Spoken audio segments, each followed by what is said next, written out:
Awesome. Thank you, Brittany. Hi, everybody. As Brittany said, my name is DJ Rolston. I am, this is the obligatory funding statement. I'll cover that in a minute. But my pronouns are they, them, theirs. A little bit about me. I'm non-binary, typically fall into the trans-masculine category. Queer. I'm a geriatric millennial. I'm a foodie and Muppet enthusiast. I feel like you should know the important things. The rest, that's my background. I do a lot of work within the public workforce development system at large, including across voc rehab, Title I of WIOA, Title II even, and I've been doing technical assistance around disability and employment related stuff for, God, close to 20 years, believe it or not. I have some education. Areas of expertise are really, this is near and dear to my heart as a member of the community. So supporting LGBTQIA plus populations, particularly students and youth. Don't worry if you don't know all the letters in that acronym, we're going to cover that. I do a lot around Social Security work incentives and financial empowerment, financial capability stuff, as well as like relationship building. I'm here today on behalf of the National Technical Assistance Center on Transition, the Collaborative. NTAC-C is funded by the U.S. Department of Education's Rehabilitation Services Administration and Office of Special Education Programs. And we typically support state education agencies and state VR agencies as they are looking to help people from the ages of 14 to 24, typically those with disabilities, in making that transition. We have a focus on some special populations, which is part of what brings me here, including LGBTQIA plus youth, as well as supporting youth that are experiencing homelessness or housing instability, and or any of the definitions under the McKinney-Vento Act, which I know Patty's covered in previous sections, so I'm not covering today. So our objectives, first of all, as Brittany said, hopefully you all can figure out I am actually not very formal, so you can feel free to like interrupt me. You can drop things in the chat. I try to like kind of keep up with all the things. Double screens, Star Trek Discovery type setup makes that possible for me. So feel free. I love for folks to engage. This session is set for 90 minutes. My goal is to get through slides in 60 to make sure that there is enough time for discussion and or questions. So objectives today, really helping you all understand kind of that intersection between homelessness and housing instability and the LGBTQIA plus populations. Hoping to give you all some increased knowledge and the ability to feel comfortable using common language around LGBTQIA plus identity, including differences between sexual orientation and gender identity. And hopefully talking you through what we mean when we talk about transition as it relates to gender, unpacking some of those pieces, thinking about the fact that some of that is going to be relevant to your roles within the community college system. This is really your 101. So if you've got a lot of the, community background, if you are also, I would encourage you, if you are a member of the LGBTQIA plus community and you feel comfortable in this situation, speaking up and sharing your experience or chiming in, I always welcome that because as I roll through this, I'm only one person. I only have my own lived experience. And as I'll discuss a little bit later, those of us in the community, it's not a monolith, right? So always welcome folks to weigh in. All right. In any case, so that's kind of the objective. If you know a fair amount, again, please chime in and or recognize that this is the basics. I'll look forward to hopefully connecting with most of you on the 29th to talk more in depth about, what this looks like. So relative to the community college setting. And this is just kind of that level setting place to start. With that said, just making sure that people know what the definitions are relative to that big mouthful of acronym that I constantly drop. I think many folks know what the LGBT stand for, maybe even the Q. Not as many folks tend to know what the I and the A are. And then there's one bonus term in here because it's going to get used a bit today too. So lesbian, someone who's a woman, who identifies as a woman, who's emotionally, romantically, sexually attracted to other women. Someone who's gay, a person who's emotionally, romantically, or sexually attracted to members of the same gender, typically. Bisexual, a person who's emotionally, romantically, or sexually attracted to more than one sex, more than one gender, or gender identity, though maybe not simultaneously or in the same way or to the same degree. We'll talk about that. We'll unpack that a little bit later. Transgender.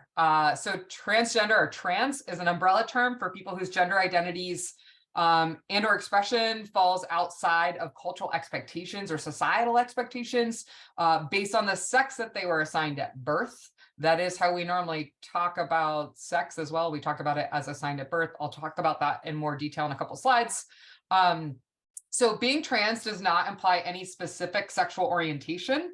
So that's an important piece, and I'll unpack that too. Therefore, trans folks may identify as straight, gay, lesbian, bisexual, pansexual, polysexual, etc. Don't worry, gonna define all those later.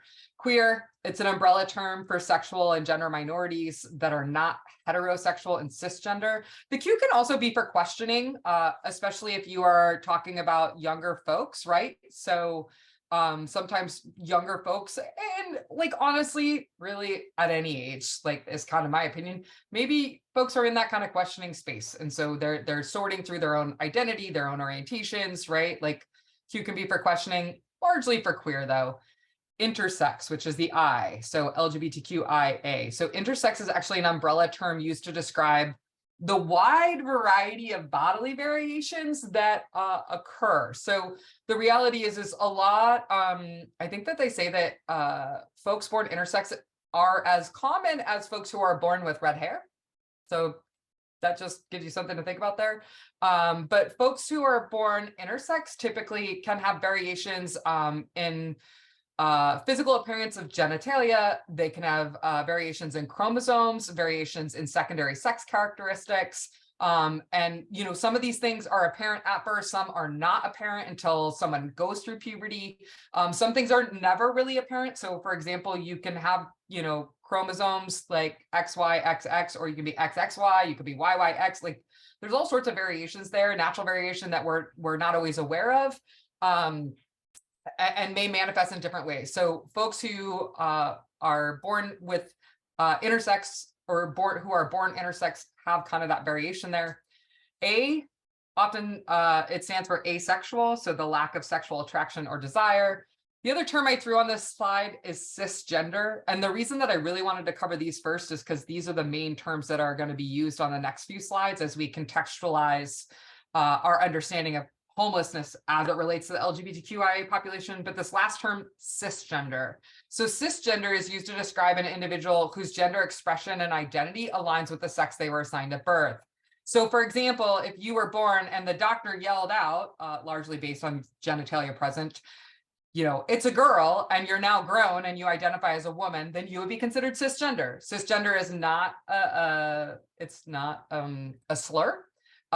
Cis isn't, I think it's Latin or Greek, right? As in same, trans, right? And the other Latin or Greek as in like across or different. So that just gives folks some, you know, basis there. So let's talk a little bit about homelessness and housing instability among LGBTQIA plus adults. So I have some slides, by the way. We're going to talk about adults, and then I'm going to talk about youth and young adults. Recognizing that the community college system, y'all serve like such a wide variety in ages, right? From those kind of, you know, younger, older youth, kind of emerging adulthood, right? All the way through, I know, you know, folks in their 60s and 70s, I'm sure. Because I'm the NTACT, I tend to focus on the youth point, but I did want to at least bring this along relative to thinking about adults. So sexual minority adults, and this is important, sexual minority is referring to the broader group here. So sexual minority adults are twice as likely as the general population to have experienced homelessness in their lifetime. And a higher proportion of transgender people report recent homelessness than sexual minority and cisgender straight people. So when we talk about sexual minority adults, we're really talking about orientation as opposed to gender identity. So when we talk about, you know, folks that are trans and or non-binary, don't worry, I'm going to unpack all of that. Folks whose gender identity is outside of the norm, quote unquote. I gotta quote the norm, sorry, because I don't Norms are norms. Anyway, so a higher proportion of transgender people, again, report recent homelessness than sexual minority and cisgender straight people. So this is actually taken directly from the UCLA School of Law's Williams Institute, and they are doing and have been doing, they're a big think tank that's been doing a lot of like nonpartisan research around LGBTQIA plus populations for a very long time. And they did a survey. So in the last 12 months, what they found was that 8% of transgender adults, again, of varying sexual orientations, had experienced homelessness, compared to 1% of cisgender straight or cisgender heterosexual adults. So that's a, 8-to-1 difference. That's a pretty significant difference. So I just wanted to put that out there. And then so let's look at youth. And by the way, when I'm talking about youth in this instance, I'm talking from ages 13 to age 24. So just thinking about maybe the young folks that you all are seeing in the community college system. So 28% of LGBTQ youth reported experiencing homelessness or housing instability at some point in their lives. All right. So again, this survey is people ages 13 to 24. So 28%, more than a quarter of youth who are LGBTQIA plus identified have experienced homelessness or housing instability at some point in their life. That's a pretty significant proportion. So chances are, the reality is you probably are serving, youth and young adults, or, older youth and emerging adults in the community college system that have experienced homelessness or housing instability and or currently are. Nearly half of, and I wanted to highlight this because this really, for us, kind of highlights the compounding nature of having additional identities, right? So half of 44% Native or Indigenous LGBTQ youth, or nearly half, so have experienced homelessness or housing instability at some point in their life.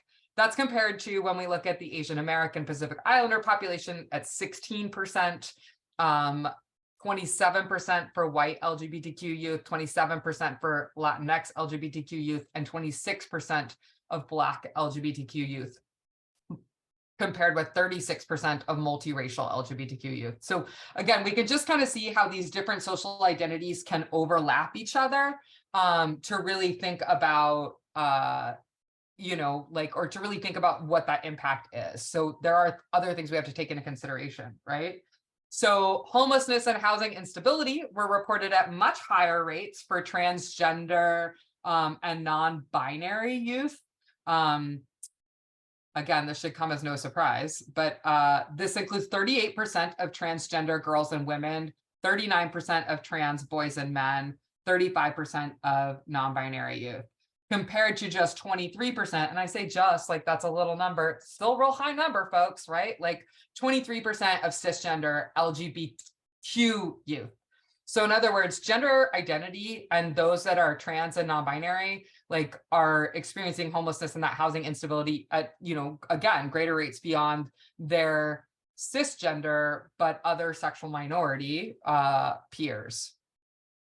16% of LGBTQ youth reported that they had slept away from their parents or caregivers because they ran away from home. So they ran away, but with more than half of that group, 55% reporting that they ran away from home because of mistreatment or fear of mistreatment due to their LGBTQ plus identity. So again, I think that this kind of is important and speaks to the fact that, like, there's some compounding issues that we really need to be aware of. So especially if you're looking at, if you're in a classroom or you're on a campus and you're working with folks that are 18 to 24, 17 to 24, 16 to 24 particular, like, and that they're LGBTQIA plus, something should be going off in your head, particularly, it sounds like, looking at the numbers, if they're trans or non-binary, to just make sure that we figure out how we're checking in, right? To make sure that those needs are getting met.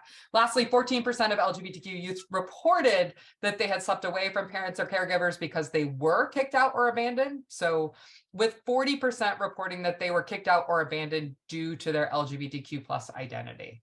All right, so 14% were kicked out, or 14% reported that they were kicked out, and 40% were reporting that they were kicked out largely due to their LGBTQ plus identity. So again, we can kind of see some of these issues, right? So we can be aware of the fact that this can have implications for how these folks are showing up on our campuses and in our classrooms. So LGBTQ youth in the sample. So I did link the sample, by the way, for you guys. Anywhere where you see this, there's links, and Brittany's got the deck and she'll share it, or she's gonna put it on the House Liaison site, right? So the LGBTQ youth in the sample who reported housing instability or homelessness had nearly 2 to 4 times the odds of reporting, also in conjunction with that, depression, anxiety, a history of self-harm, considering suicide, and or attempting suicide. So again, we can start to see this layered impact here, right? So we all know that, you know, as we've seen students struggle with depression and anxiety, that can impact their ability to show up, impact their ability to participate in programming, you know, to complete classwork, to complete assignments, etc. LGBTQ youth who reported past housing instability or current homelessness had nearly 6 times greater odds of reporting that they had been in foster care at any point in their life. So that's another thing that we can say, is that we know that LGBTQIA plus youth are overrepresented in the foster care system. We also know that not only are they overrepresented in the foster care system, they also tend to be youth who are living in group home situations as opposed to private homes, because many foster parents in private homes who find out that those LGBTQ youth are LGBTQ, they then remove them again, or have them removed. So, you know, we're talking about instances where young people and these, you know, are emerging adults, right, who may have been rejected, abandoned, you know, kicked out multiple times, not just once, not just that initial traumatic, you know, ousting from their family of origin, but also potentially having that being compounded by having experienced that within the foster care system. So just a lot to unpack there. So lastly, according to HUD, 20 to 40% of all homeless youth, like currently, identify as members of the LGBTQ plus community. And for them, homelessness or the threat of homelessness frequently forces them into survival behaviors that jeopardize their well-being and safety. So ultimately, what we need you all to know is that your support really matters. Finding support on the community college campus and in classrooms is really, really important for these young folks. So what I wanted to do was really start to build off of Patty's session 2, the House Liaison session 2, where she talked about centering care ethics and compassionate assistance. Because in large part, y'all, those are the same type of guiding principles that we really want to employ as we are thinking about working with LGBTQIA plus youth. So with that said, an important part of working with individuals from this population begins with centering that ethic of care and supporting individuals using that compassionate assistance approach. So as we think about an ethic of care, really making sure that it's relationship based, right? We want to make sure that we're taking context into account. So as I said, hey, we just went through all those statistics. This is a good indicator. We may just want to check in on the context, making sure that we aren't, you know, making assumptions about why a person is acting or behaving in a certain way, falling asleep in class, you know, late on assignments, not turning things in at all, you know, whatever. And we want to make sure that we're acting with compassion and benevolence, and that we do so out of our responsibility to others. So clearly we're in these positions, we are helping professionals. That's how I tend to class all of us, right? Whether you're a teacher, whether you're in the medical field, whether you're in some type of social services, whether you're, you know, the housing liaison, whatever that looks like, helping professionals. So we really want to think about, you know, what is the responsibility we have to others. And with that, we largely compassionate assistance. So how do we create welcoming and inviting spaces? You know, part of that starts with language matters, which is a big part of today, and knowledge of and access to referrals and resources, which we'll also talk a bit about. So compassionate assistance, language matters. We're going to start here, right? So first of all, memes, love them. I have a strong affinity for them, and there are some great ones within the LGBTQIA plus community. This happens to be one of the really good trans ones. If you know anything about the cooking channel on Inner Gardener, she's famous for, talking about, oh, homemade, like bone broth from your chickens. But then she always says, oh, if you don't have homemade store-bought is fine. So this is a little play on that. You can't make your own estrogen. So as a trans woman, not being able to make enough of your own estrogen is a thing. Store-bought is fine. That's a joke play on access to hormone therapy. So language is important because it really helps contribute to identity. And it helps folks create and find community. So you heard me at the beginning, right? I'm like, I'm queer, I'm non-binary, I'm trans-masculine. You're like, geez, DJ, that is a boatload of terms to describe yourself, right? And seems like it could be even more like niche and like kind of narrowed, but hey, sometimes that is how we find each other, right? Like, so keeping that in mind is an important piece of it. The other thing I'm going to tell you, listen, nuance. There is so much nuance across community, and there are a lot of differences in beliefs, quite frankly. Like, I mean, I could throw up the example between like, what's the difference between bisexual and pansexual? Well, that depends on who you ask. Because the reality is some people are like, yeah, they're pretty much the same. And other people are like, no, bisexual is only two. Like, so really, there's a lot of nuance. There's some differences in beliefs. So as we kind of roll through this, I want you all to keep that in mind, which is also the other reason that I invited anybody who's part of the community to feel free today to weigh in, whether via the chat or you're like, DJ, stop talking so I can get something in there.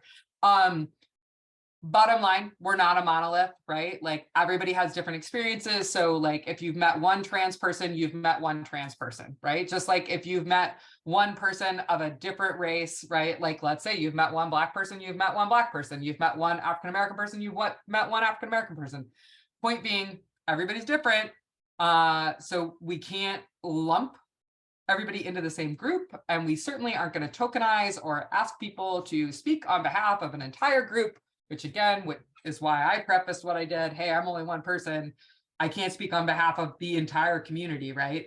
The other thing that we want you to know is it is a constantly changing landscape, right? Like, so that's something you want to be aware of and kind of keeping up on the language. Anybody who spends any time on social media, I'm sure, is probably somewhat aware of that. I don't want to talk about social media right now. Anyway, constantly changing landscape. So, hey, this is our responsibility, right, to others, is to kind of do our best to keep up with that language. Making sure that, or rather, the reality is people tend to know pretty quickly, like, look, I'm constantly sizing up situations and people, no lie, trying to determine like how safe it is like for me to be myself, right? And this is particularly true, y'all, of youth, particularly older youth, emerging adults who have had some pretty traumatic experiences, especially as a result of their identities, right? So keeping that in mind. We talk a lot about person first language versus identity first language. So this is more specific to a disability thing, but a little disability education never hurts, right? Most of us who are of a certain age, like those of us that are geriatric millennials and older, we were raised with this idea of person first, right? Like, so, somebody with autism, somebody, who has schizophrenia, et cetera. Like, there is a movement particularly amongst disabled activists to identify as like, no, I'm not a person with autism, I'm autistic, and proudly owning that, because that's part of their, language and label. And same thing as like, disabled's not a dirty word. So people taking pride in that disability label as well. So just thinking about it from that point, and like, utilizing language that your students that they use to talk about multiple identities. Like, so thinking about what does kind of inform your language, because language is important. It really does matter. So like, let's unpack the difference real quickly between identity and sexual orientation. And this is, kind of, again, like I said, 101, but, one of the things that we find is a lot of people tend to conflate gender identity and orientation because everything's under the same acronym, right? LGBTQIA+. Well, LGB, those all have to do with orientation. T has to do with gender identity. I mostly has to do with identity, gender identity. has to do with an orientation, but can also be an identity. See what happens? It can get very confusing. So, when we talk about orientation, we're talking about sexual orientation. We talk about affectual orientation when I say that. So those are folks who are like, that's like the emotional attraction, the romantic attraction, because guess what? People can be sexually attracted to some groups, but not emotionally or romantically attracted to some groups. So we can really start to kind of like parse these things out, right? And split some hairs. But notably, when we talk about orientation, it's that inherent or immutable, enduring, whether it's emotional, romantic, or sexual attraction to other people. Okay, and that identity associated with orientation, those are terms like gay, lesbian, homosexual, bisexual, pansexual, polysexual, etc. Whereas gender identity, so gender identity is one's innermost concept of self as either male, female, a blend of both, or neither. So ultimately, it's how individuals perceive themselves and what they call themselves. So one's gender identity can be the same as their sex assigned at birth, and that in that case, they would be somebody who is cisgender, or it can be different from the sex that they were assigned at birth, which can then be somebody who's transgender, could be identifying as non-binary, genderqueer, gender fluid, gender expansive, gender nonconforming. I will run through those. There is a link at the bottom of the screen that links you to these definitions via the Human Rights Campaign. But when we talk about identity and orientation, I just kind of broke that down. The Trans Student Educational Resources, which is a great group actually out of Canada, as I like to say, out of Canada, designed the gender unicorn. There's also a gender elephant. They're a lot of fun. And they really break down for us, I think, very nicely the distinctions between gender identity and orientation, right? So when we think about gender identity, you notice that it's represented by this little rainbow, and the little rainbow's coming in a thought cloud from the unicorn's mind, right? Because it's one's innermost sense of themselves and what their gender is. And so gender identity can be female, it could be woman, it could be girl, it could be male, it could be man, it could be boy, it could be other genders, it could be completely outside of those things. It could be like sliding in between, right? So really, again, just understanding how folks are identifying and how they refer to themselves is important. What that looks like for them. We're not here to judge or talk about or even necessarily deeply delve into. We just want to take folks at face value, right? Like meet them where they are, take them at face value for what they're saying. The next part of gender we tend to talk about is gender expression, which is noted by the series of green dots here, right? That outline the entirety of the unicorn. So gender expression is how you, or not how you, well, the pejorative here, how someone expresses their gender, right? So that can be feminine, that can be masculine, it can be other, it can be more androgynous, it can be some days feminine, some days masculine, it can be a mix of both. Like we've seen it all, right? Like, so if you think about like we've seen Billy Porter, for example, like with essentially ballroom gown on the bottom and tuxedo top on top, right? So that's an example of somebody expressing their gender. For me, like I tend to lean masculine expression of gender. When I go to work, as in not in my home office where I am today, when I have to stand up in front of a crowd, I'm wearing a shirt and tie or bow tie typically.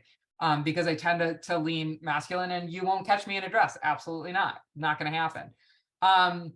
So that is what we mean by gender expression. Then we have sex assigned at birth, and you notice that this is represented by the little DNA helix, and it's strategically placed in the area that one might typically find someone's genitals. So sex assigned at birth is typically one of three things: female, male, or other or intersex. So again, this is the concept of when you're born, when a baby is born, doctors do their best, make their best guess or estimate, right? Based on genitalia present to identify someone's sex or gender, right? Because again, gender and sex get conflated. But finally, we have the red and orange hearts. And you notice here, these are talking about someone's physical or sexual attraction and someone's emotional or romantic attraction. And again, those can be to women, it can be to men, it can be to other genders altogether. So just a really quick and easy way to break this down. The best way I've heard the distinction between gender identity and orientation, one's sexual orientation, described it was a pediatric endocrinologist who did a TED talk, and basically what he said was like, gender identity is who you go to bed as, and sexual orientation is who you want to go to bed with. So again, they often get conflated. Somebody's like, well, if somebody's a trans man, like, then they must be attracted to women. But again, there's being trans, having a gender identity that is not cisgender does not, connote anybody's orientation. So again, I want to talk about the terms that are really specific to gender identity, because these tend to be the ones that folks are less familiar with. So we've already talked about cisgender, right? So then we can talk about the gender binary. So the idea of the gender binary is essentially the idea that there's male and female, but it's that classification of gender into two discrete terms, which I think we're all familiar with the fact now that there's more than that, and there's been a lot of discussion about that in the news, which I can answer questions about that later if you want. So gender dysphoria. So understanding that gender dysphoria is the discomfort or distress related to an incongruence between an individual's gender identity and their gender assigned at birth, largely based on their sex assigned at birth, right? So gender dysphoria can manifest in a lot of different ways. There are trans folks who have significant gender dysphoria in ways that can be debilitating through, depression, anxiety, etc. There are also trans folks who do not experience gender dysphoria. So it's important for us to not make assumptions about someone's experience of that, but also understanding what it is and seeking to be supportive as folks do experience it.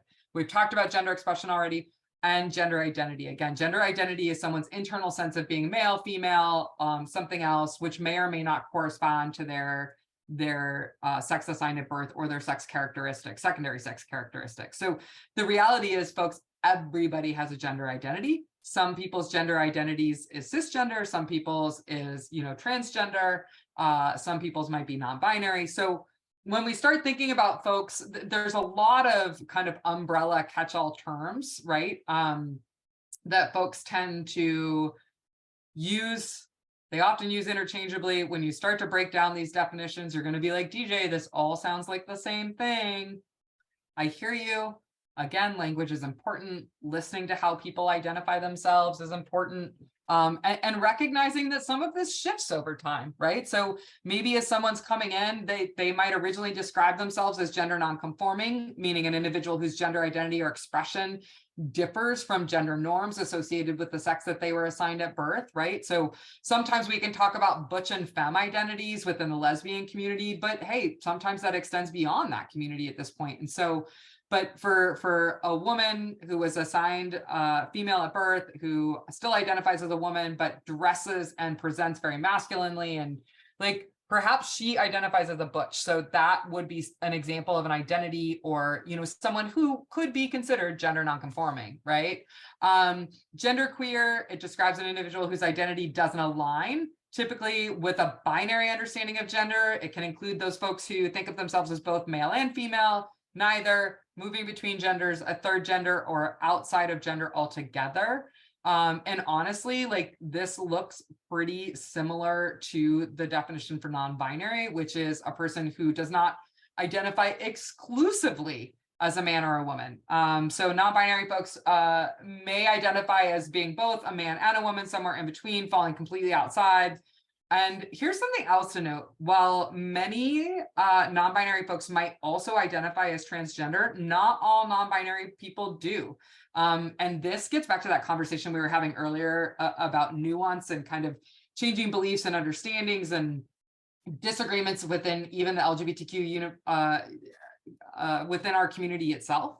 Right? Like, so some non-binary folks may not identify as trans because they don't ever have any desire to take any hormones, and not that taking hormones or engaging in any type of medical transition is necessary to be trans, because it's not, but there are folks who believe that that is. Again, listening to folks, figuring out how folks talk about themselves, how they identify, asking, those are the things that we want to be aware of, right?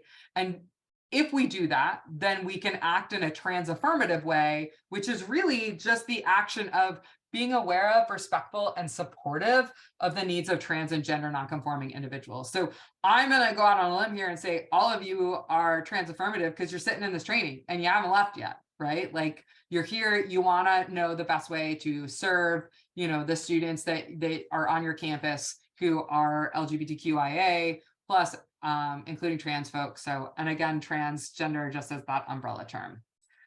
Quickly, just because people don't tend to know this either, always a trans man is someone who is transgender and identifies as a man. A trans woman is someone who is transgender and identifies as a woman. Someone who is trans and non-binary is someone who's transgender and identifies as non-binary. So essentially what that means is, if somebody introduces themselves and says, hi, my name is Luke, I use he, him pronouns, and later indicates to you that he's trans, then he, is saying to you, hey, I'm identifying largely as a trans man and I'm using he, him pronouns. I'll talk about pronouns more in a minute.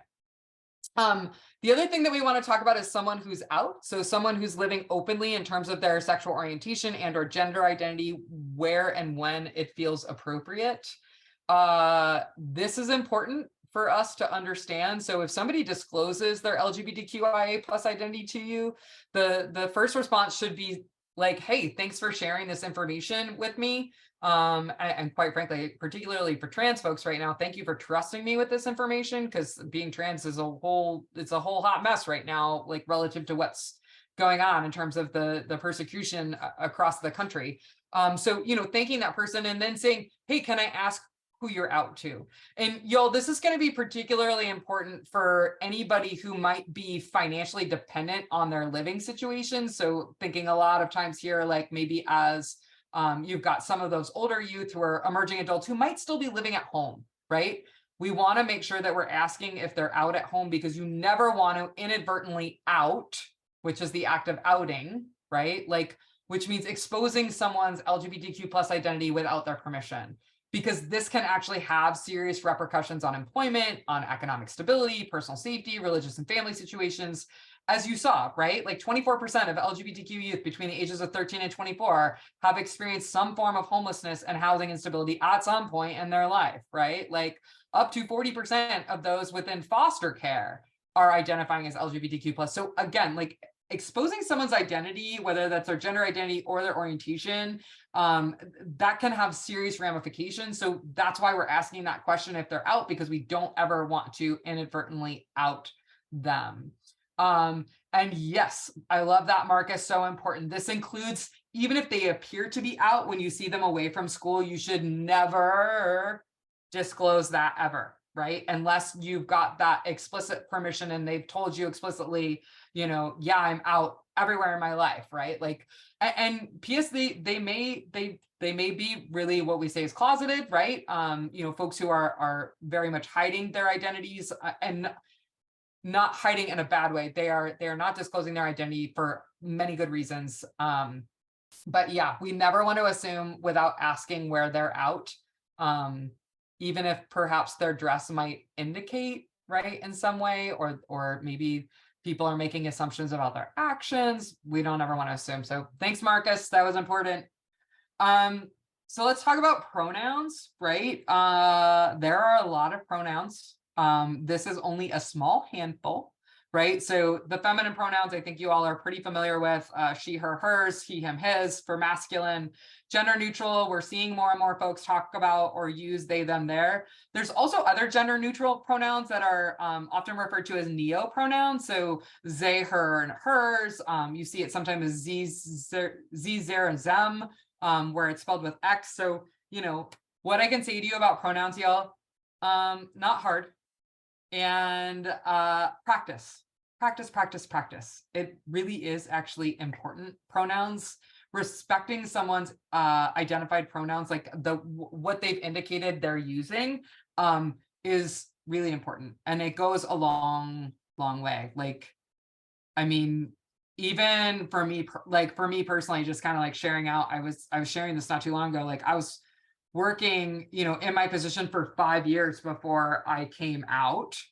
you know, as non-binary and announce my pronouns. And it took some time for folks that I was working with, but like when they finally got it, right, like, and they were making that effort, it was a huge deal. And it is really important to respect folks relative to that. And, you know, for those folks that might be like, I'm struggling so much with this idea of they, them, like as a singular, you know, first of all, just so we know, like it was Merriam-Webster's, you know, dictionary's word of the year. So singular use of they, them, and singular use of they, them has actually been essentially adopted by all of kind of the major writing bodies and guidelines, right? For as we think about press, so the Associated Press style book. So I don't care if you're reading WAPO, New York Times, or like, you know, USA Today, they're all, you know, largely using the Associated Press style book that's governing that, right? Like two of the biggest, you know, academic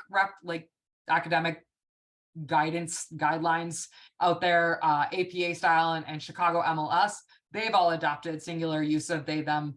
And, you know, the most interesting man in the world, of course, says, I don't always use they as a singular pronoun, but when I do, I'm being gender inclusive, right? The other thing that I would say about this is, if I would challenge you all to listen to your own language, and I bet you will be surprised to see how much you use singular they, them, because you're using it more than you probably recognize.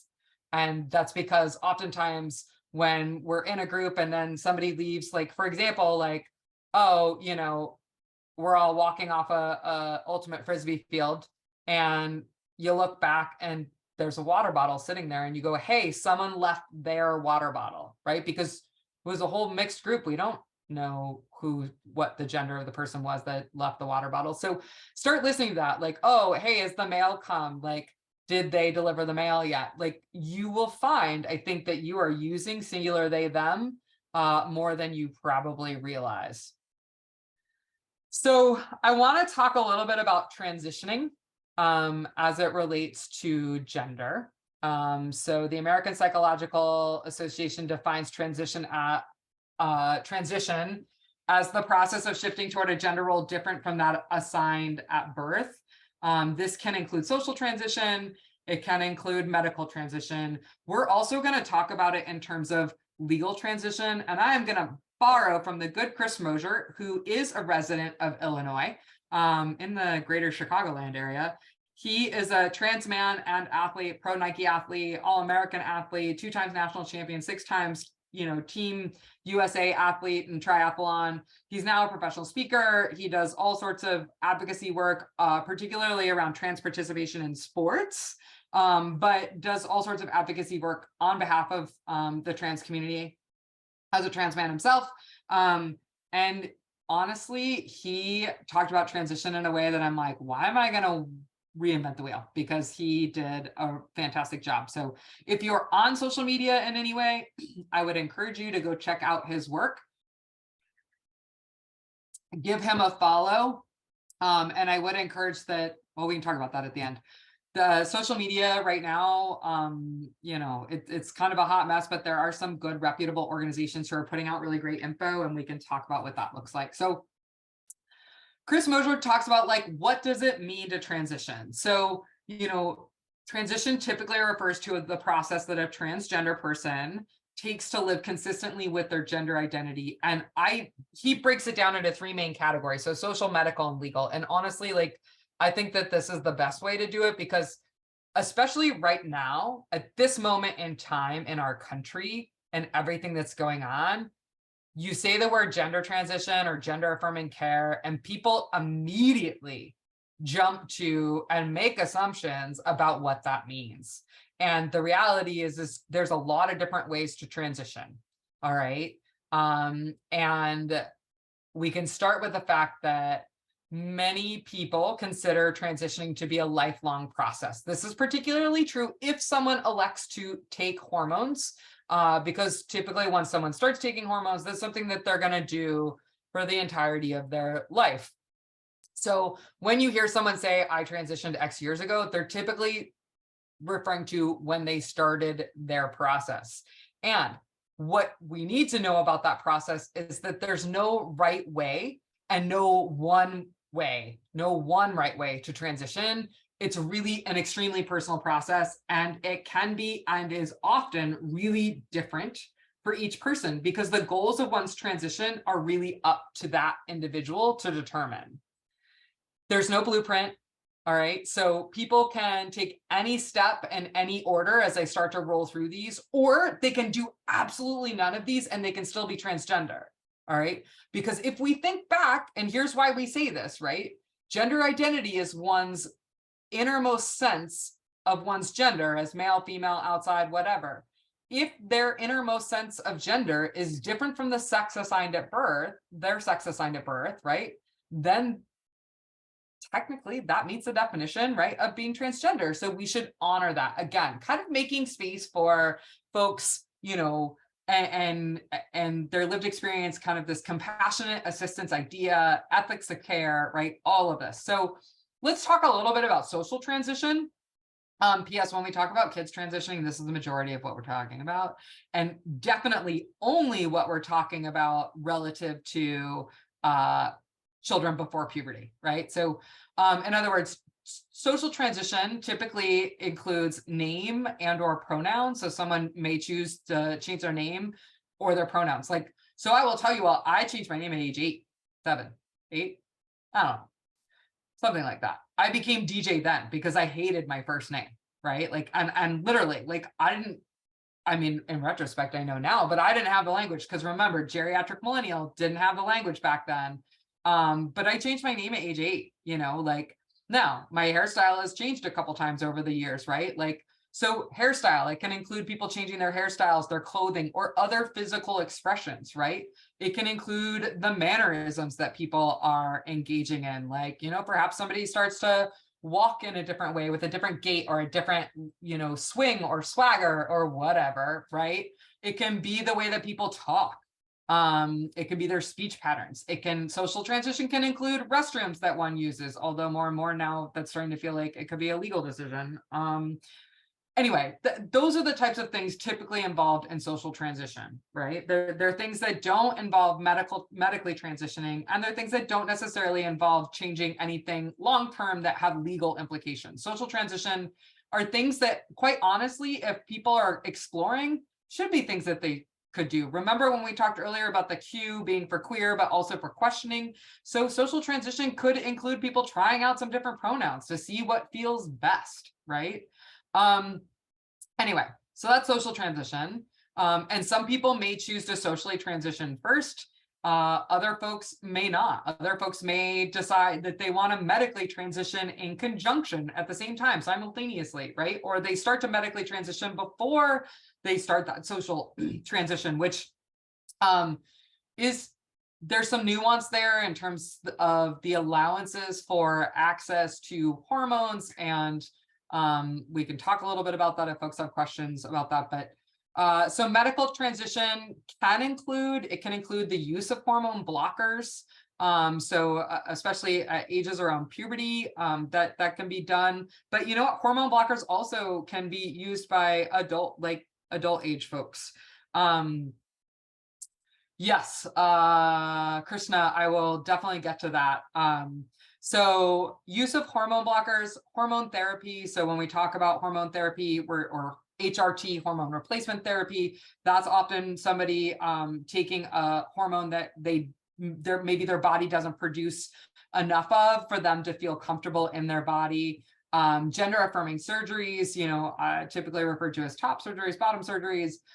It can include electrolysis or laser hair removal, other gender affirming procedures like, feminization of faces, masculinization, Adam's apple change. Like, there's a lot of things that go into medical transition. Here's the thing. Not everybody wants this. Maybe some people want one thing but don't want another. You know, there are folks who might have top surgery but never take hormones. There are folks who might go on hormones and never have surgery, right? There are folks who might, have electrolysis and hair removal, to have hair removal and never, choose to go on hormones or have any surgery. So I would encourage you all to think about the wide range of gender affirming procedures that many cisgender people also undertake. So, if somebody assigned male at birth is uncomfortable with their receding hairline and gets hair plugs, guess what? That's a gender affirming procedure. Somebody gets a nose job so that their nose looks more, idealized, often idealized feminine, which PS, the number of teenagers who have rhinoplasties, pretty large. And there is no requirements to see a therapist or anything about that. Guess what? That's gender affirming, right? Like, there are lots of examples of gender affirming procedures that cisgender people also engage in. So, anyway, again, people can choose they can choose one of these things relative to medical transition. They can choose none of these things. Each person's transition is really up to themselves, like really individualized. Finally, legally transitioning, and this is one like where we tend to run into issues like in helping professions, right? Is issues around name changes, gender changes, and markers as it relates to driver's licenses, social security cards, birth certificates, bank accounts, academic records, right? Job-related documents, medical records, passports, etc. Like, listen, y'all, be honest, full disclosure, I don't want my name on my terminal degree, but I'm also like, oh God, the process of changing my name in Ohio, not easy. So, we'll figure it out. But anyway, legally transitioning is when people start to change names and or gender markers on legal documents, right? So, and again, somebody may, choose to change things like change their name legally, but maybe not like go through hormone therapy or any form of medical transition. Again, there are also nuanced laws. We're going to talk a little bit about that. And I've got a great website that you all can tap into to look at the things specific to Illinois. But anyway, so not every trans person wants to medically transition. I hope you get that right. And doing so or not doing so doesn't make anyone any less trans. Again, there's no right way to transition. There's only a right way for an individual. So thinking about compassionate assistance, and don't worry, we're almost through these slides. Thinking about that compassionate assistance, how do we create those welcoming and inclusive spaces? So one of the first things I want you all to think about is like, there is an inherent power differential, right, in helping relationships because, these students are on our campus and they're in our classrooms or they're, coming through our offices. We are in positions, right, like that ultimately have and hold a bit more power than our students do. So, keeping that in mind, and also remembering that we can't actually create a safe space. The best that we can do is endeavor to create welcoming and inclusive spaces and conditions in which somebody can feel safe. And the reality is that safety is going to look different for everyone. And as we discussed, this can be further impacted by intersectional identities. So if you are, if we've got somebody who's trans and a person of color who's also, experienced homelessness or housing instability, been part of the foster care system, right? Like all of these nuances, that person may need additional, kind of supports and in order to feel safe in a space that somebody who is maybe just trans or maybe just gay wouldn't, and I say just, but I don't mean just, but, again, just kind of like thinking about it may look different for different folks. So how can we endeavor as helping professionals to show up in this space to create kind of these welcoming and inclusive spaces or conditions for that so that folks do feel safe? And really the best thing that I can encourage you all to do is show up authentically, show up open-mindedly and accountably. Humor and forgiveness. So one of the things that people often say, well, like, what do I do if I screws up, mess up somebody's pronouns? Like, like just correct yourself and move on. It really is that simple. Like people still mess my pronouns up a lot. And, like it's literally, they'll be like, oh, here's DJ and she will, oh, I mean, they. And then just move on. Like you don't have to stop and apologize and make a big deal out of it. And honestly, please don't stop and apologize. If you do, not the end of the world, but try not to. Try to just correct yourself and move on. If you feel the need to apologize to that person, you can certainly do that later or, if you're in that moment, you can do it because you're one-on-one, but in a group, try not to apologize. If you feel the need to make amends, seek them out afterwards. But also recognize that not every trans or non-binary person whose pronouns you mess up is gonna want to do the work to absolve you. So just, kind of use your judgment, find the balance there. That's an important piece.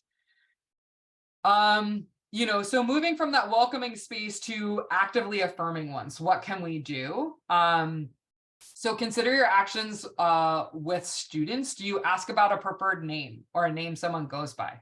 Like, listen, there's a lot of cisgender folks in the world, right? Who their name might be Robert, but he goes by Bobby, and he's going to tell you like, oh, I go by Bobby. So like, it doesn't even have, it's not just like a gender thing or like or a trans specific thing. It's just in general, what do people want to be called?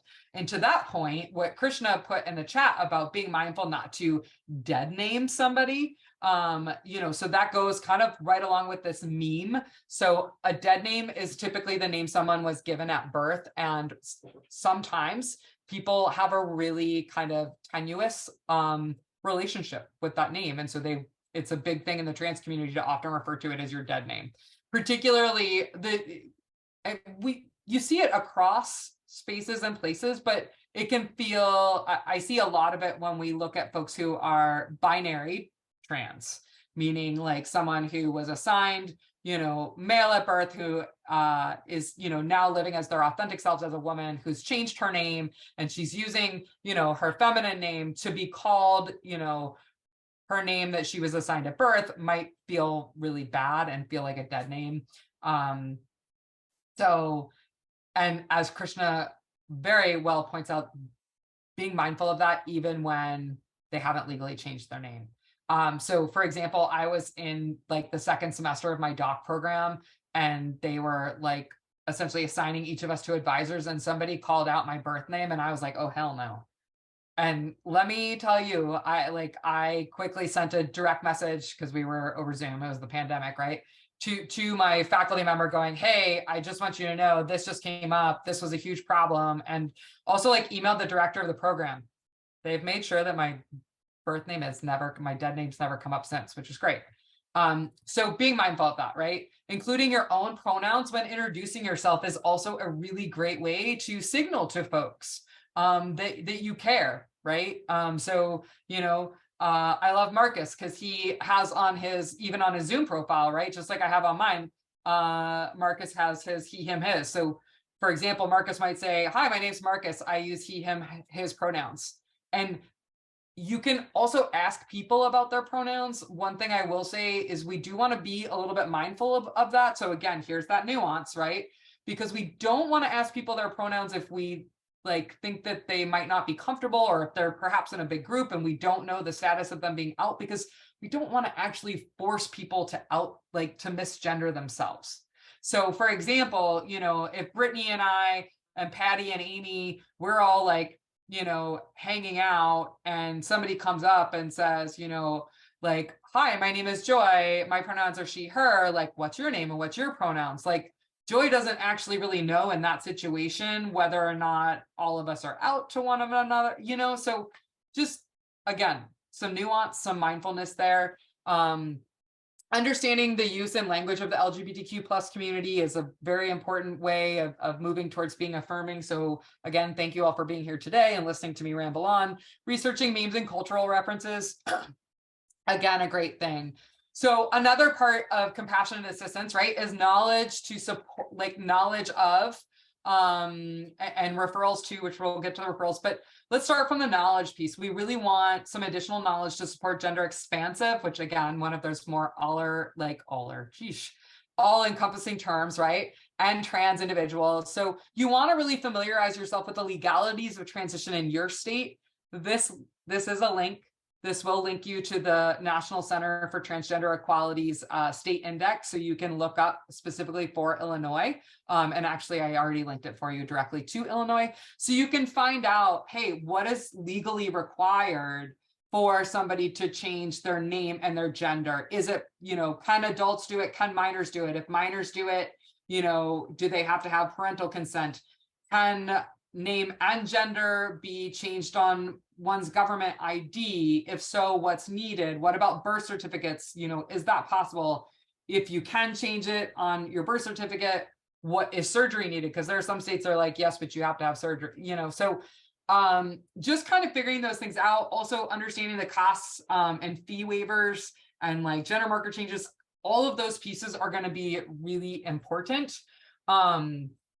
Yes, we can put that link in the chat, Sarah, when I open this up, and just, I'll come back to it when I'm almost like 3 slides away. Familiarize yourself with local, federal, state, or federal, state, local anti-discrimination laws. There's a great website called the Movement Advancement Project, which again, linked here, already linked to Illinois for you to look at Illinois' profile, right? Like, now I recognize Illinois, like Ohio, big state, right? We know that there are going to be some areas that are probably more open and flexible and accepting than other areas. But, you know, overall, you can look at the statewide protections. It talks about the regional protections. So it's a really great site. There's a lot of really good information on there. So compassionate assistance also includes knowledge of reputable, of resources and referrals, but I'm going to say reputable because I'm be honest, folks, there's a lot of misinformation and disinformation out there right now. So you all need to do your best to use your critical thinking skills to really, you know, do the looking and be aware of the things that you're taking in. So I included a couple of really like kind of, you know, high level national resources that are reputable that you're going to be able to link to a lot of other stuff, including GLAAD's LGBTQ plus resource list, the Trevor Project, which is specifically for youth. They even have things like Trevor Space, which is open chat. Oh, look, Brittany dropped the PDF of the whole slide deck in the chat for you. Thanks, Brittany. PFLAG, which is friends and family, kind of supportive communities. So Equality Illinois, who's one of the main advocacy groups doing advocacy across LGBTQ plus populations in Illinois. And then there's this great resource, which I just found this one, Queer-Oriented Rural Resource Network, QORN. So I know that those of you in big cities and near bigger universities, particularly state universities in Illinois, you have a lot of resources, all right? Like up and down from, you know, Urbana-Champaign to Chicago to Springfield to like, when you get in these bigger cities and you get attached to some of the Illinois state schools, like there's a lot of resources there. For those of you who might be in areas where it's more rural, check out the QORN, it's like QORRN, and that link. And this is specifically for, again, linked it to Illinois. So just some quick final reminders, y'all. Gender identity encompasses an inner sense of being, okay? It is, the other thing, I didn't say this earlier, but gender identity is often understood before sexual orientation. So people often have a sense of what their gender is, you know, typically 3, 4, 5 years old. Now, that's not always the case. And I am a firm proponent of the fact that I think that gender is not fixed, and, you know, people, you know, change and progress and grow and learn. And, you know, even if somebody may recognize when they're very little, you know, for a lot of different reasons, people may not be able to recognize that. People bury it, right? Like, hey, transsexual, outdated term. So is sex reassignment surgery. Okay, I don't care what Florida says. We talk about surgical procedures as gender affirming procedures. It is not sex reassignment surgery. Knock that off. Transgender is an adjective. It's not a noun. So don't, you know, say like transgendered, a trans, you know, a lot of the media right now will say that, you know, we're transing kids. It's not a verb either, people. So things that we do say: a transgender person, a trans man, a trans woman, a non-binary person, a genderqueer individual. Again, adjectives, folks, adjectives. You know, you're not expected to be an expert. You should, but you should be familiar with the resources and legitimate organizations who have connection and have those connections to ensure that support. So kind of building that out. And I think at this point, that is what I've got. I will make sure to go get that link and drop that link directly in the chat. But that's the end of the slide deck. Oh, it took me a little longer than I said it would, sorry. But Brittany, I can turn it over to you. I didn't see any questions in the chat necessarily, but I don't know if folks have things that they want to discuss or. Yeah, absolutely. If anyone has any questions, comments, wants to share, you can either put those in the chat or feel free to unmute, turn your camera on, and we can have a conversation that way too. Also, if you would prefer this part of the conversation not be recorded, I'm happy to turn off the recording and we can just have a very open and honest conversation that way as well.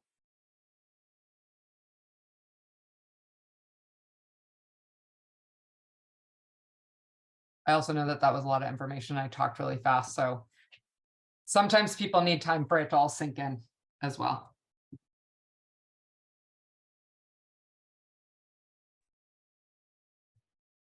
Hi there, it's Marcus. I think the one thing I'd add too is that oftentimes, particularly young LGBTQ folks may not also feel safe in a safe space, if you will. So I think it's important for you to think about where else might a student access me, what things can look, for lack of a better word, regular or ordinary. Because if they're not ready to be out anyway, whether that's at home or at school, I think they'll still seek out spaces. So how you make yourself available to them or send messages to sort of your student population about whether or not you're someone safe to come to, I think will be important. Because, you know, when I've worked with multiple groups, and sometimes folks are ready to be in the group, sometimes they are ready to be there but not speak. And sometimes they're just not ready to be there, even if they have identified to themselves. So I think having multiple venues where folks can seek you out or seek out resources that you can provide is important. Yeah, like Marcus, I love that reminder, right? Because I think a lot of times too, like we see like student groups form like affinity like student groups, or we try and create those spaces on campus for, you know, that inclusion. And yeah, there might be a person who's like, yeah, nope, I'm not ready to show up in that space, but I would like to come talk to Marcus in his office on my own. So I think that that's a great point and appreciate you raising that one. Sarah, that's a good question. So scholarship specific for LGBTQIA plus youth. You know, my inclination is to do what I tell the young people in my life 90% of adulting is Google. Like, what can I find? I do joke, like I mean, I'm sort of half joking, but you know, I do say that 90% of adulting is Googling the things you don't know how to do. Same goes for parenting too. Yeah. And listen, I had to watch a YouTube video on how to like cut a pineapple. I know that that sounds really ridiculous, but I had never seen it done, and I was like, so you know.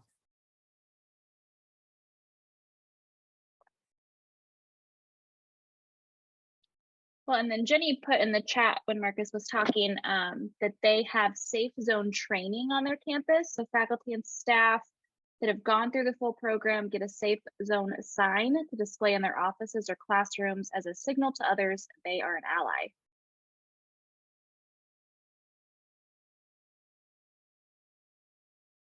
And that's a nice feature, like building off of what Marcus said, because they may not want to show up in a big space, but then somebody does know, oh, look, I can go find Amy, you know, when she's walking across campus or whatever. So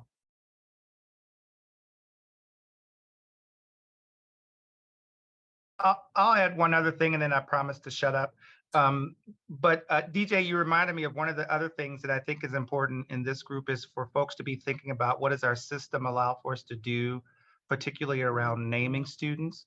So it's a process I know that needs to work through because the systems are set up at institutions to receive the name of the person as it exists. Legally, and which may not be the preferred name or the identified name of the person. So I would encourage you to be thinking about what does that mean for us and the way our system is set up in terms of assisting folks around naming and what ends up on rosters, what ends up on printed information about the student as well.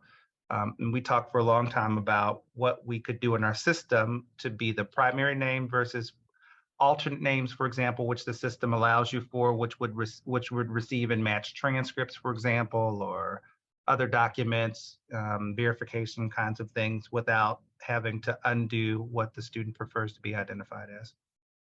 Yeah, it really is such a sticky thing. And I appreciate you raising that, Marcus. And like, yes, anything you can do to be aware of and support a student, even if it's like, hey, with, of course, with the student's consent, but perhaps emailing some of their, the faculty that that student is enrolled, to give that faculty member a heads up, hey, on your roster, you're going to have, this person, they go by this name. Make sure when you're calling roll on that first day, right? Like, and or like even asking, faculty to consider how they're calling roll, like, or reconsider, working with them to reconsider how they're, calling roll, or, taking attendance in whatever way, if that's sending around a sign-in sheet that then allows someone to, write their name, because, oftentimes they're going to write their correct last name that's going to match up. So even if that first name doesn't match up, there's still a way for us to kind of match and identify that. So, that's something I've encouraged, a lot of folks to do, and that are dealing with groups of students in that way. So, and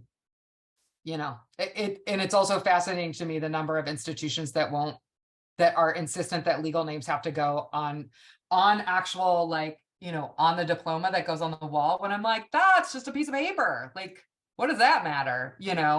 What matters is what's on the transcript, right? Like, but even some of the more preeminent institutions have started putting people's preferred names on, even on their transcripts, recognizing that someone may never go back to that name that they had. So eventually they're going to have all the documentation to match it. But anyway.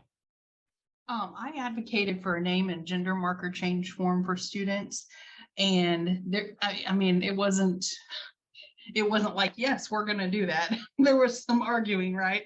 So my go-to is always, we're going to get sued if we don't do this, because then people think, oh yeah, well, maybe we really should, even though it's like the right thing to do. And that's why we should do it.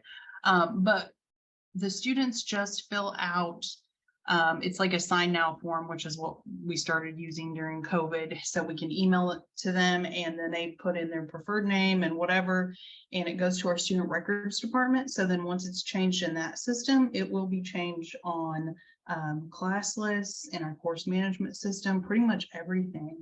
So I don't know, though, you've made me think I need to see what actually goes on someone's diploma now. I'm not really sure, but it can happen. You just have to like keep yelling at people and telling them they're going to get sued. But I did have, oh, go ahead. I was just going to say, that's great. Like, that's very appreciated. Yeah. And what I appreciate about that, and we've not done a great job of advertising that it exists, because I'm not in charge of that. And so I think there are some people who just, want to keep it on the DL so that there's not controversy over it or whatever. So I tell students typically individually, because I work with them more individually than not. But anytime I have a chance to talk to a group of students, I will let them know that this is something that exists, because if they don't know about it, then they can't ask for it, obviously. Anyway, I lost my train of thought there, but I was going to ask a question, and this may just be like, I don't know, whole can of worms or whatever, but I have a hard enough time finding resources for homeless students who are not LGBTQI+. And I mean, I'm in rural Southern Illinois, so, but does anyone have any suggestions, resources? I just talked to a student last week who is queer and who is at risk of losing their home. And like, I really just don't know what to do or how to help them or what to tell them or where to send them. I actually think that list that DJ just sent out, that you can kind of customize it to your region, and then it has various agencies for advocacy and other kinds of support. That's kind of where I would start. And Yeah, Sarah, I will do that. and Sarah, the other thing too is when I was at Joliet, we had a piece of verbiage for faculty to put into their syllabus that explained what the process was if they had a preferred name that needed to be better integrated into the college systems. So I'll reach out and see if I can get a copy of that and give it to I you. actually stole that from you guys. I found that on the website and I'm like, look what they're doing. And I have sent it to our leadership team twice now. Great. So, Okay. but feel free to send me anything like that. I appreciate it because I think it needs to go in our syllabus and it's not in there. So, and I don't really have any control over that, unfortunately. I mean, you can also just like share it with the individual like instructors and faculty members that you know, and be like, hey, feel free to incorporate this. Well, we now have this like template that everybody uses the same syllabus and you can only change certain parts of it to reflect like the course objectives for your specific course and the assignments for your specific course. And then everything else is exactly the same. So it really needs to be changed on the templates. Yeah. But, and someday, you know. But I think, Sarah, too, the trick to that is getting the academic side of the house to fight the fight with you. So the way we kind of rolled it out at Joliet was we rolled it out through the department chairs. And that was who we made the pitch to get the buy-in. And then from there, it gained some steam. Okay.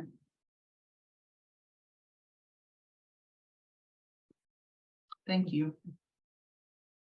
One of the other things I would highly recommend, if at all possible, if it's you all creating a cheat sheet or whatever, but the ability for students to change their name as it's reflected on their academic email is a big one. So like depending on what system you use, you know what I mean? Like, and it took me a while to like, you know, so I work for George Washington University. I don't know if I actually ever said that, but you know, both and I was a doc student within as well. And like, you know, I've had to have multiple conversations about how to correct it, but like, you know, for systems that might be using something like Google, yeah, they may not be able to change the actual email address, but they oftentimes, if the settings are depending on the settings of your community college, maybe that's unlocked and they can change it so that, you know, it says, hey, my name's River, or, you know, my name's Gabe, or whatever people want to. Well, I know Outlook has that capability. You can change your name there. And then I honestly, DJ, find it almost comical because when I graduated my diploma, I was not married yet. And I wanted my married name on it and nobody asked any questions. They said, you could put whatever name you want on your diploma. You've earned it. So that was a public institution within Illinois. And it was for my doctoral degree, but I mean, my doctoral degree includes my married name. And when I got it, I was not yet married. And nobody asked. They just let me, I mean, they said I could put Donald Duck if I wanted. So I don't understand why we wouldn't have that approach to what you want to have on that piece of paper that sits in my home office. Right. Collect stuff.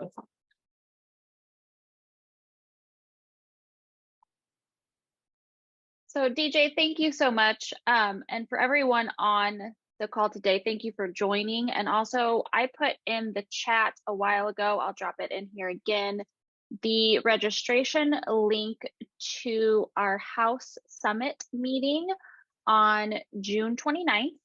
It is, I'm trying to talk and put things in the chat at the same time, and apparently that's very difficult. So let me do that first and then finish what I'm saying. So it is in person on June 29th in Bloomington Normal. And so the webinars that we have done with DJ and Patty has really been kind of setting the stage for this House Summit to take a deeper dive. DJ will be in attendance virtually, digging more into specifics on supporting the LGBTQIA+ community and homelessness. Patty will be in attendance as well.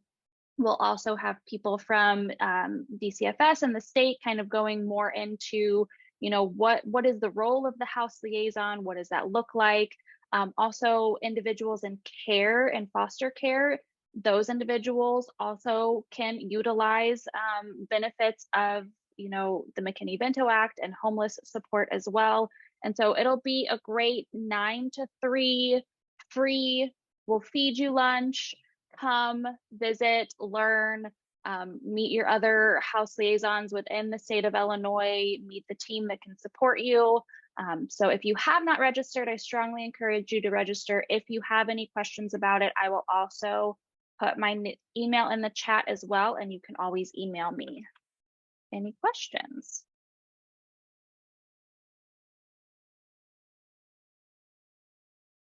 So Claire, you did ask if it will be recorded. Unfortunately not. It is going to be a true blue in-person event. We are making an exception for DJ so that they can attend virtually, but we will not be recording at this time. Now, if we have, you know, conversations, that may change, but at the moment, it is truly in person.